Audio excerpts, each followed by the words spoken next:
교문교회 성도 여러분 반갑습니다. 5월 4일 목요일 새벽기도에 오신 것을 환영합니다. 오늘 하루 하나님께서 주신 생명과 하나님께서 주신 귀한 은혜들을 기억하면서 주님께 감사와 찬송을 드리는 삶을 우리 모두 살게 되기를 간절히 바랍니다. 이제 기도하겠습니다. 하늘에 계신 하나님 아버지, 오늘 이 아침을 깨워주시니 감사합니다. 오늘 우리의 눈을 열어서 예수 그리스도를 바라보게 해주시고 주님의 강권하시는 사랑을 바라보게 하여 주시옵소서. 예수님의 이름으로 기도드립니다. 아멘. 우리는 지난 시간에 마태복음 21장 28절부터 32절의 말씀을 통해서 예수님께서 첫째 아들과 둘째 아들의 비유를 들어서 제사장들과 유대 지도자들의 죄를 깨우치게 하시는 장면을 함께 살펴봤습니다. 그리고 예수님께서는 그 비유를 말씀하신 다음에 곧바로 이어서 또 다른 비유의 말씀으로 이스라엘 백성들의 죄를 더 강력하게 경고하셨는데, 그 말씀이 오늘 우리가 본문의 말씀으로 삼고 있는 포도원의 악한 일꾼들의 비유입니다. 함께 우리가 묵상할 본문의 말씀을 읽겠습니다. 마태복음 21장 33절부터 41절의 말씀입니다. 다시 한 비유를 들으라. 한 집주인이 포도원을 만들고 산울로 두르고 거기 집자는 구유를 파고 망대를 짓고 농부들에게 새로 주고 타국에 갔더니 실과 때가 가까움에 그 실과를 받으려고 자기 종들을 농부들에게 보내니 농부들이 종들을 잡아 하나는 심히 때리고 하나는 죽이고 하나는 돌로 쳤거늘 다시 다른 종들을 처음보다 많이 보내니 저희에게도 그렇게 하였는지라. 후에 자기 아들을 보내며 가로되 저희가 내 아들은 공경하리라 하였더니 농부들이 그 아들을 보고 서로 말하되 이는 상속자니 자 죽이고 그의 유업을 차지하자 하고 이에 잡아 포도원 밖에 내어 쫓아 죽였느니라. 그러면 포도원 주인이 올 때에 이 농부들을 어떻게 하겠느냐. 저희가 말하되 이 악한 자들을 진멸하고 포도원은 제때에 실과를 바칠 만한 다른 농부들에게 새로 줄지니이다. 우리가 이 말씀을 살펴보면 사실 우리가 이해하기에는 너무나 비정상적이고 비상식적인 장면이 나타나는 것을 볼 수가 있습니다. 이 비유 가운데 집주인은 포도원을 다 갖춰놓고 어떤 농부들에게 새를 주었을 뿐입니다. 그런데 농부들은 어떻게 했습니까? 농부들은 실과를 받기 위해 주인이 보내는 종들을 때리고 죽이고 돌로 쳤습니다. 그러나 주인은 그런 농부들의 악행을 참으시고 더 많은 종들을 보냅니다. 그런데 농부들은 다시 처음과 같이 종들을 때리고 죽이고 돌로 쳐 죽였습니다. 그럼에도 불구하고 주인은 또다시 사람을 보냅니다. 농부들이 심각한 악행을 저질렀음에도 불구하고 이 주인은 여전히 농부들을 믿어주고 기대하면서 또다시 사람을 보내는데 이번에는 종이 아니라 아들을 보냈다고 했습니다. 그런데 농부들은 그 아들에게 어떻게 했나요? 38절의 말씀에 농부들이 그 아들을 보고 서로 말하되 이는 상속자니 자 죽이고 그의 유업을 차지하자라고 말하면서 아들을 잡아서 포도원 밖으로 쫓아내어 죽였다고 했습니다. 우리가 이 말씀을 보면 우리의 일반적인 상식으로는 도무지 이해할 수 없는 내용들이 기록되어 있다는 것을 볼 수가 있습니다. 어떤 부분들이 이토록 비상식적인 부분이라고 느껴지시나요? 첫 번째로 주인을 향한 농부들의 행동입니다. 그들은 단지 세를 내고 포도원을 빌린 사람들일 뿐인데 주인이 세를 받기 위해 보내는 종들과 심지어 아들을 때리고 죽이고 돌로 쳤다고 했습니다. 이 농부들이 세입자라면 주인에게 오히려 잘 보여야 마땅할 텐데 그들은 오히려 종들을 핍박하고 죽였다는 이 이야기는 우리의 상식으로는 너무나 이해할 수 없는 이야기인 것입니다. 그리고 이 비유 가운데 또 이해할 수 없는 점이 있는데 그것은 바로 포도원 주인입니다. 포도원 주인은 처음 농부들에게 세를 받기 위하여 종들을 보냈을 때 그 종들이 매맞고 죽임당하고 돌로 침을 당했다는 소식을 들었으면 그것만으로도 분노를 표현하며 계약을 파기하고 이 농부들을 살인자로 고소했어야 마땅했을 것입니다.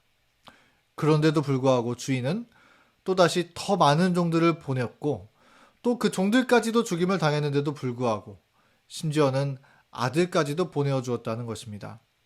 이런 포도원 주인의 모습은 우리의 상식으로는 이해가 가지 않는 것이죠. 그런데 여러분, 너무나 비상식적인 농부들의 모습과 또 너무나 비상식적인 포도원 주인의 모습, 이 두 가지는 바로 이스라엘과 하나님 사이의 관계를 너무나 적절하게 비유하고 있었다는 것입니다. 이 비유 가운데 집주인은 하나님입니다. 농부들은 이스라엘의 지도자들이고 또 주인이 보낸 종들은 선지자들이고 주인의 아들은 예수 그리스도를 나타냅니다.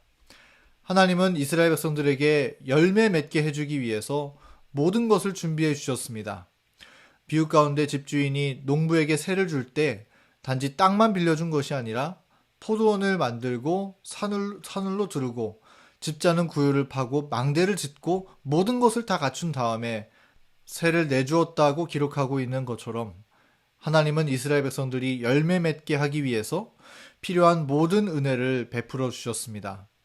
그런데 끊임없이 이스라엘 백성들은 열매 맺기를 거절했습니다. 이스라엘 백성들은 정말 이해할 수 없을 만큼 하나님의 사랑을 거절하고 거절해왔습니다. 그들이 위기에 빠질 그때그때마다 하나님은 더 영성 있고 더 능력 있는 선지자들을 보내셔서 그들을 건져주시기만을 간절히 바랬지만 이스라엘 백성들은 선지자들을 조롱하였고 멸시하였고 매질하며 옥에 가두었고 죽였습니다. 그들은 상식적으로는 이해할 수 없을 만큼 하나님의 사랑을 거절하고 저항했습니다. 그리고 반면에 하나님께서는 또한 이해할 수 없을 만큼 이스라엘 백성들에게 끊임없이 사랑을 퍼부어 주셨습니다.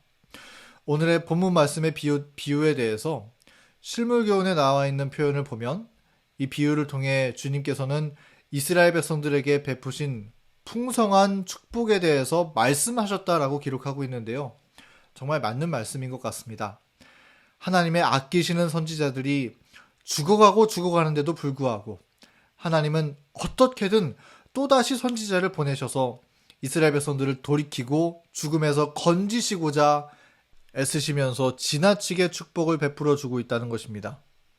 그리고 심지어는 이스라엘 백성들이 어떻게 할지 뻔히 보이는데도 불구하고 주님은 사랑하는 독생자 하나님의 아들 예수 그리스도까지 그들에게 보내어 주셨습니다. 하나님은 그렇게 상식적으로는 이해할 수 없는 사랑을 베풀어 주셨습니다. 사랑하는 성도 여러분, 오늘의 이 말씀을 통해서 하나님께서 우리에게 주시는 교훈이 무엇일까요? 제가 발견한 은혜는 이것입니다. 하나님의 이해할 수 없는 사랑을 이제 더 이상 피하지 말라는 것입니다. 하나님의 목적은 우리의 구원입니다. 우리를 죄에서 건져주시고 하늘로 데려가 영원히 함께 사는 것이 우리를 향한 주님의 목적이고 소원입니다. 하나님은 그분이 정하신 그 목적을 반드시 성취하시기 위해서 주님이 하실 수 있는 모든 수단과 방법을 가리지 않으십니다. 심지어 선지자들을 보내고 또다시 선지자들을 보내고 또다시 예수 그리스도까지 보내주시는 것처럼 주님은 우리를 구원하시기 위해서 지나치리만큼 사랑을 베풀어 주셨습니다. 그런데 마치 유대인들처럼 그 하나님의 은혜와 강권하시는 사랑을 이해할 수 없을 정도로 피하고 거절한다면 우리도 그들처럼 구원의 기회를 조금씩 잃어버리게 되고 말겠죠. 오늘 우리의 마음 문을 열고 하나님께서 우리에게 어떠한 사랑을 베푸셨는지 헤아려 보는 시간 가졌으면 좋겠습니다. 하나님이 우리로 열매 맺게 하시기 위해서 어떤 축복을 베풀어 오셨는지 한번 헤아려 보시기 바랍니다. 그리고 그 하나님의 은혜와 강권하시는 사랑에 이제는 우리의 몸을 내어 맡기고 주님의 사랑에 온전히 반응하여서 우리의 삶 속에 아름다운 축복의 열매가 넘치도록 맺히는 우리 모두가 되기를 간절히 바랍니다. 이제 기도하겠습니다. 하늘에 계신 하나님 아버지, 우리에게 넘치도록 베풀어 주시는 주님의 사랑에 감사드립니다. 그 주님의 사랑을 더 이상 피할 것이 아니라 우리의 온 마음을 열어서 그 사랑에 반응하는 우리 모두가 될 수 있도록 인도하여 주시옵소서. 예수님의 이름으로 간절히 기도합니다. 아멘. 오늘의 기도 제목을 말씀드리겠습니다. 첫 번째는 교회의 환우들을 위해서 기도해 주시고요. 두 번째는 교회 구도자들을 위해서 함께 기도해 주시기 바랍니다.